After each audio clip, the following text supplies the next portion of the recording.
አሁን ከፊት እየተመለከታችሁት ያለው ኢትዮጵያዊው አትሌት መላኩ በላቸው ነው። የብዙዎችን ግምት ፉርሽ ባደረገ መልኩ ወደ ድሉ እየተቃረበ ይመስላል። በዚህ በታላቅ ዓለም አቀፍ ውድድር ላይ የዓለማችን ታዋቂ አትሌቶችን ባስገረመ የታክቲክ ብልጫ ወደፊት እየገሰገሰ ይገኛል። ኢትዮጵያዊው አትሌት ማንም ባልገመተውና ባላሰበው መልኩ መታጠፊያው ላይ ያሳየው የታክቲክ ብልጠት ዓለምን እያስገረመ ይገኛል። በተለይ አራቱ ኬንያውያን አትሌቶች መታጠፊያው ላይ ቆርጦ የወጣበት ቅጽበት በፍጹም የማይታመን ሆኗል። ከኢትዮጵያዊው አትሌት መላኩ ኋላ ያሉት አራቱ ኬንያውያን አትሌቶች ሲላስቱ፣ ፍራንሲስ ላንጋት፣ ዳግላስ ኬፕሩት እና ኤድዊን ኮይች ናቸው። ረዥም ኪሎ ሜትሮች አብረው ተያይዘው የሮጡት እነዚህ አምስቱ አትሌቶች መታጠፊያው ላይ ግን ኢትዮጵያዊው አትሌት አዘናግቶ አምልጧቸዋል። እየተመለከታችሁት ያለው ውድድር የታላቁ የሆንግ ኮንግ የ2026 ማራቶን ነው። አጃይብ ያስባሉ ኩነቶች በሩጫው መሃል በታዩበት በዚህ የወንዶች ማራቶን ኬንያውያን አትሌቶች ከአንድ ኢትዮጵያዊ አትሌት ያደረጉት እልህ አስጨራሽ ፉክክር የብዙዎች ቀልብ የሳበ ሆኗል። በዚህ ውድድር ሌሎች ኢትዮጵያውያን አትሌቶች ተቆርጠው ወደ ኋላ ቀርቷል። አንድ ኢትዮጵያዊ አትሌት ግን እስከ መጨረሻው ድረስ ድሉን ለሀገሩ ለማምጣት በወኔ ተፋልመዋል። በተለይ የአራት የኬንያ አትሌቶች ታክቲካዊ ከበባ ሰብሮ የወጣበት ጀብዱ ብዙዎችን ያነጋገረ ጉዳይ ሆኗል።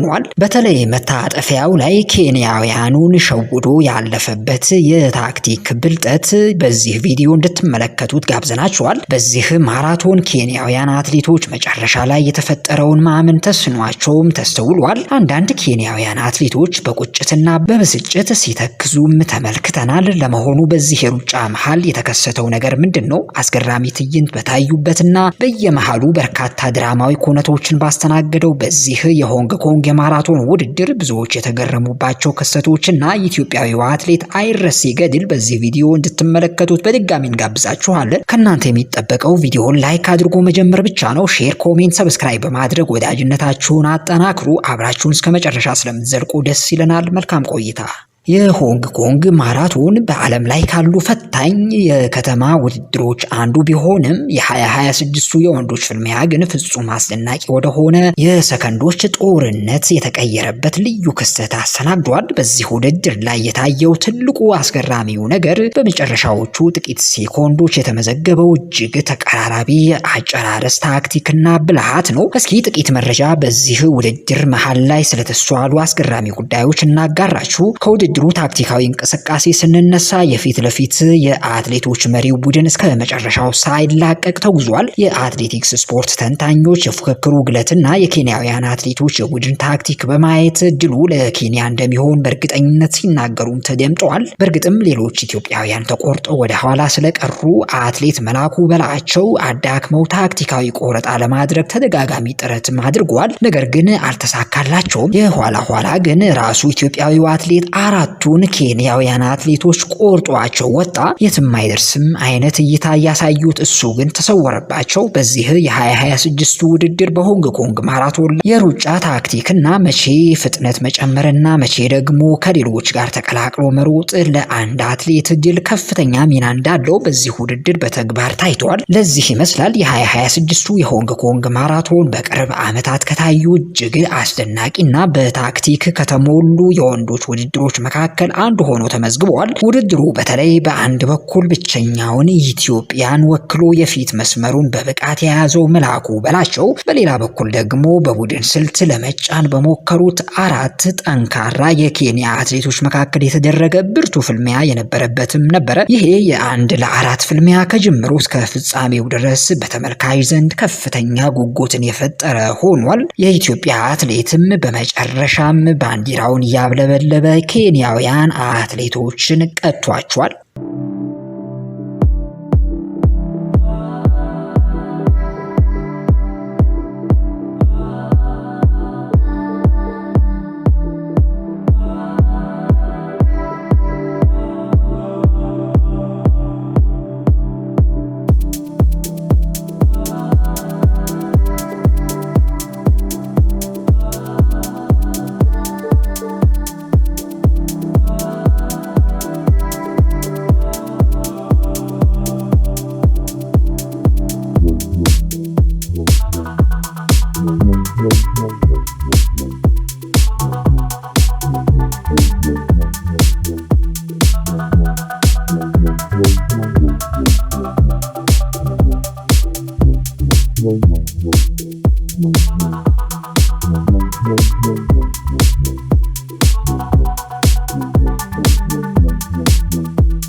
የ36 ዓመቱ መልአኩ በላቸው የኬንያውያኑን የቡድን ስራና ፍጥነት ለመስበር የራሱን ሪትም ጠብቆ የተጓዘ ሲሆን ሲላሱና ፍራንሲስ ኮፕኮሪር ደግሞ በጋራ በመሆን የፊት መስመሩን ፍጥነት ለመቆጣጠር ተደጋጋሚ ሲሞክሩም ተስተውሏል። ዳግላስ ከመሊና ኤድዊን ኮይች በበኩላቸው ከመሪዎቹ ጥቂት ሜትሮች ራቅ ብለው በመከተል መሪው ቡድን ላይ ቀጣይነት ያለው ጫና ለመፍጠርና የድካም ስሜትን ለመለካት ስልታዊ በሆነ መንገድ ሲንቀሳቀሱም ነው የተመለከተው። ነው እውነተኛው የታክቲክ ጦርነት የጀመረው አትሌቶቹ የአየር ሁኔታው የሞቀና መንገዱም ይበልጥ እየከበደ በመጣበት ሁለተኛው ውድድር አጋማሽ ላይ ነበረ። የኬንያውያን አትሌቶች መልአኩ በላቸውን ለብቻው ነጥሎ ለማስቀረት ተደጋጋሚ የፍጥነት ለውጦችን ቢያደርጉም ኢትዮጵያዊው አትሌት ግን ሳይደናገጥና ጉልበቱን በስሌት በመጠቀም በመካከላቸው ሰርጎ በመግባት ታክቲኩን አክሽፎባቸዋል። ሲላሱና ፍራንሲስ ኮፕኮሪር ላንጋት የመሪነቱን ቦታ ለመቀማማት ከፍተኛ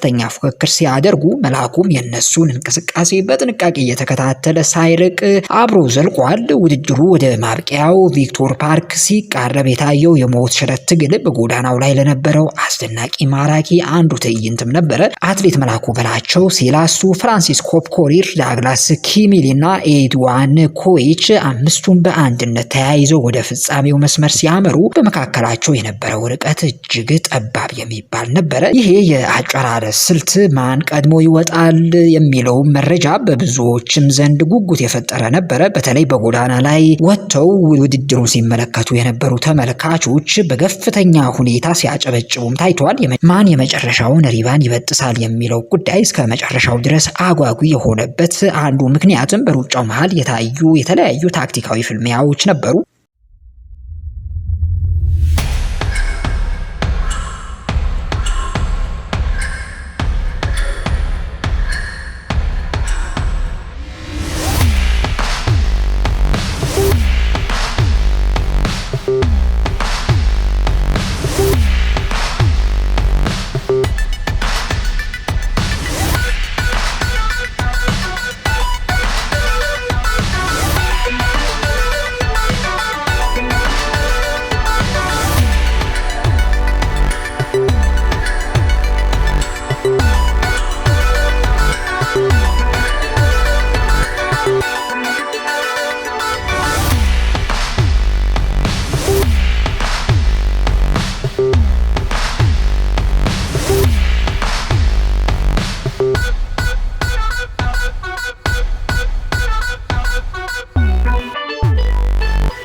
በዘንድሮ የ2026ቱ የሆንግ ኮንግ ማራቶን የወንዶች ፍክክር ኢትዮጵያዊው አትሌት መላኩ በላቸው እጅግ አስደናቂና ብርቱ ፍክክር የታየበትን ሩጫ በድል አጠናቋል። አትሌቱ ለአራቱ ኬንያውያን አትሌቶች ከቶም እጅ ሳይሰጥ በአስደናቂ ብቃት የ2026ቱ የሆንግ ኮንግ ማራቶን አሸንፏል።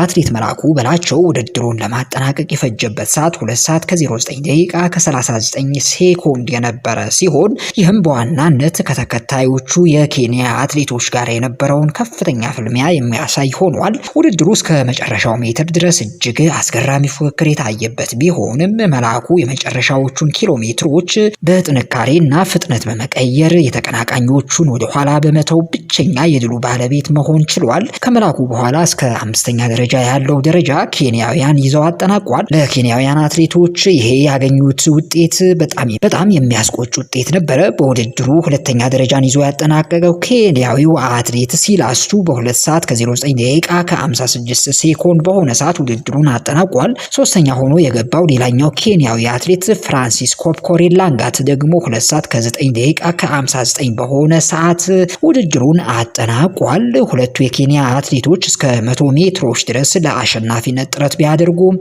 የኢትዮጵያዊው አትሌት የመጨረሻው አስደናቂ ፍጥነትን መቋቋም ሳይችሉም ቀርተው ታይቷል። ከመሪዎቹ በመቀጠል 4ኛና 5ኛ ደረጃን በመያዝ ያጠናቀቁትን በተመሳሳይ የኬንያ አትሌቶች ናቸው። ዳግላስ ኪሚሊ ኪፕሩጉትና ኤድዊን ኮኤች ደግሞ 4ኛና 5ኛ በመሆን ውድድራቸውን አጠናቀዋል። ይህም በመጀመሪያዎቹ 5 ተደራሽ ቦታዎች ላይ ከአሸናፊው መላኩ በላቸው ውጪ የቀሩት 4ቱ ተከታታይ ደረጃዎች ኬንያውያን እንዲቆጣጠሩት አድርጓል። ይህም ሆኖ ግን ኬንያውያን ድል እንዳደረጉ አልተሰማቸውም። በአጠቃላይ ከ20ኛው የቶኪዮ የዓለም ሻምፒዮና በኋላ የኢትዮጵያ አትሌቶች በተለይ በጎዳና ላይ ውድድሮች ያስመዘገቡት ያለው ድል ብዙዎችን እያስገረመ ይገኛል። እንደሚታወሰው በቶኪዮ የዓለም ሻምፒዮና ላይ ኢትዮጵያውያን አትሌቶች በማራቶን ውድድር ያሳዩት ነገር ከፍተኛ ትችት አስከትሎባቸው እንደነበረ አይዘነጋም። ከዚያ በኋላ በተደረጉ የተለያዩ ሜጀር ማራቶኖች ግን ኢትዮጵያውያን አትሌቶች አስደናቂ ድሎችን እያገኙ ናቸው። አትሌት መላኩ በላቸውም በቀጣይ በታላላቅ የዓለም አቀፍ ውድድሮች ላይ ከዚህም በላይ የሀገሩን ስም እንደሚያስጠራ ይጠበቃል።